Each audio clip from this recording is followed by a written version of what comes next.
Hello' বন্ধুসকল, আজি মই আপোনালোকৰ কাৰণে এটা নিউজ লৈ আহিছোঁ। সেইটো নিউজ টেলিকম ছেক্টৰৰ পৰা নিউজটো ওলাই আহিছে। নিউজটো ভাৰতীয় এয়াৰটেলৰ ওপৰত। ভাৰতীয় এয়াৰটেল ভাৰতৰ 9টা চাৰ্কেলত ইয়াৰ 3G ছাৰ্ভিচ, যিটো 2100 মেগা হাৰ্ছত যিটো 3G ছাৰ্ভিচ দিছিল, সেই 3G ছাৰ্ভিচ বন্ধ কৰিছে।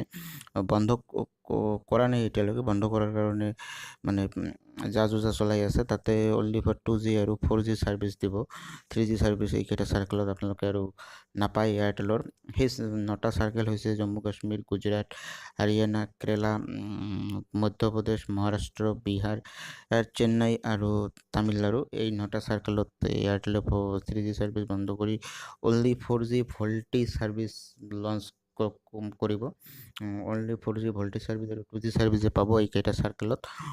আগন্তুক 4-5 মাহৰ ভিতৰত এইটো কাম সম্পূৰ্ণ হৈ যাব। এয়াৰটেলৰ CEO যিটো মানে মিডিয়াৰ সন্মুখত যিটো বক্তব্য দাঙি ধৰিছে, সেই বক্তব্য মতে গতিকে এইকেইটা চাৰ্কেলত মেইনলি এয়াৰটেলে আউটডোৰ যিটো নেটৱৰ্ক কেপাচিটি, সেইটোৰ ওপৰত আউটডোৰ নেটৱৰ্ক কেপাচিটিটো বেটাৰ কৰাৰ কাৰণে প্ৰধানত গুৰুত্ব দিছে। আৰু তাৰ বাহিৰে আৰু এটা ছেকেণ্ডলি সিহঁতে যিটো ফ'কাছ কৰিছে, সেইটো হৈছে ভিডিঅ' ষ্ট্ৰিমিঙৰ সময়ত যাতে কোনো ধৰণৰ বাফাৰিং নহয়, সেইটোৰ ওপৰতো সিহঁতে ফ'কাছ দিছে।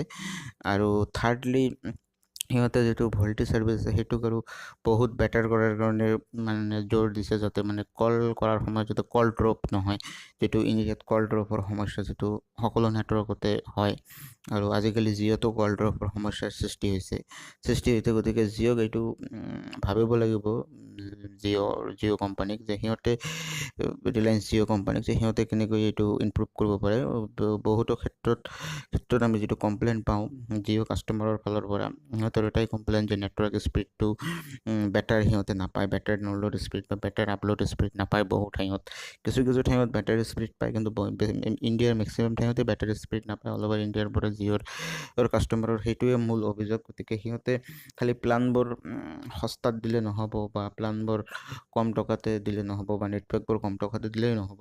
নেটৱৰ্ক কেপাচিটিটো ভাল হ'ব লাগিব। এতিয়া মই পইচা দি নেটপেক ভৰাই যদি মই স্পীড ভাল নাপাওঁ, ভিডিঅ' ষ্ট্ৰিমিঙত যদি বাফাৰিং হয়, তেনেহ'লে কোনো লাভ নহ'ব। কিন্তু এই ক্ষেত্ৰত এয়াৰটেলে গুৰুত্ব দিছে, যাতে কোনো ধৰণৰ ভিডিঅ' ষ্ট্ৰিমিঙত যাতে বাফাৰিং নহয়, লাইভ ভিডিঅ' বা ইউটিউব ভিডিঅ' ভালভাৱে যাতে চলে। আৰু আউটডোৰ নেটৱৰ্ক কেপাচিটিটোৰ ওপৰত বহুত গুৰুত্ব দিছে। আৰু 2100 মেগাহাৰ্জ ব্ৰেণ্ডত, যিটো আগতে 3G চলাইছিলে এয়াৰটেলে, এই ব্ৰেণ্ডত, এই 9টা চাৰ্কেলত এইটো বন্ধ কৰি এই ব্ৰেণ্ডতে 2100 মেগাহাৰ্জৰ ব্ৰেণ্ডতে এয়াৰটেলে 4G ছাৰ্ভিচ চলাব। আৰু সিহঁতে কোৱা মতে এইটো ব্ৰেণ্ডত 4G service, VoLTE 4G service launch কৰিলে বহুত বেটাৰ কোৱালিটি পাব।